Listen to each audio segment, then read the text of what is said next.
Hi friends, Renault duster காரில் ரேடியேட்டர்லேருந்து coolant oil leakage ஆகுதுன்னு சொல்லி கஸ்டமர் நம்ம கேரேஜுக்கு எடுத்து வந்தாங்க. பம்பரை பிரித்து செக் பண்ணி பார்த்ததில்ல, ரேடியேட்டர் ஒரு சைடு டேங்க் தான் வீக் ஆகி அது வழியாக தான் கூலண்ட் ஆயில் ஃபுல்லாக லீக்கேஜ் ஆயிருந்துச்சு. ஸோ நம்ம ஆரம்பத்தில் பார்த்தாலும் எந்த ஒரு விஷயம் பெருசாகலை. சப்போஸ் இப்படியே கவனிக்காமல் விட்டுருந்தாங்கன்னா ஹெட்டு வேலையாகி என்ஜின் வேலையாக இருக்கும்.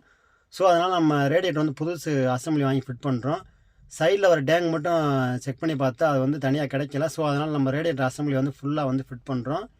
என்ஜினுக்கு வந்து ரொம்ப முக்கியமானது வந்து என்ஜின் ஆயில், கூலண்ட் ஆயில் ரொம்ப முக்கியமானது. இது வந்து கம்மியானாலும் லோவாக இருந்தாலும் மேக்ஸிமம் கம்ப்ளைண்ட் ஆயிரும். ஸோ அதனால் நம்ம ரேடியேட்டர் வாங்கி புதுசு சேஞ்ச் பண்ணுறோம்.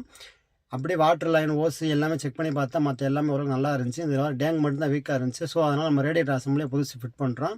ஃபிட் பண்ணிவிட்டு அதில் வர ஓஸ் கிளிப்பு, ஓஸு எல்லாமே செக் பண்ணி பார்த்தா எல்லாமே ஓரளவுக்கு நல்லா இருந்துச்சு. ஃபிட் பண்ணிவிட்டு லீக் செக் பண்ணி பார்த்ததுக்கப்புறம் கூலண்ட் ஆயில் சேஞ்ச் பண்ணுறோம். செக் பண்ணி பார்த்துட்டு வண்டி ஓடி ஃபேன் ஓடும் செக் பண்ணி பார்த்தா எல்லாமே ஃபஸ்ட் கிளாஸாக இருந்துச்சு. கரெக்டாக ஃபேன் ஓடி கட் ஆயிருச்சு. கட் ஆனதுக்கப்புறம் ஓட்டி பார்த்து கஸ்டமர்கிட்ட கொடுத்தேன். கஸ்டமர் சாட்டிஸ்ஃபைடாக இருந்தாங்க. இந்த வீடியோ பிடிச்சா நம்ம சேனலில் லைக் பண்ணி ஃபாலோ பண்ணி வச்சுக்கோங்க. கார் சம்மந்தப்பட்ட நியூஸ்னால் கீழே நம்பருக்கு கால் பண்ணுங்கள். நம்ம ஒர்க் ஷாப் வந்து மதுரை பசுமலை சௌராசா காலேஜ் ஆப்போசிட்டில் என்கே மோட்டார்ஸ் இருக்குது. தேவைப்படும் கீழே நம்பருக்கு கால் பண்ணுங்கள். சிறப்பாக பார்த்து தருவோம். தேங்க்யூ.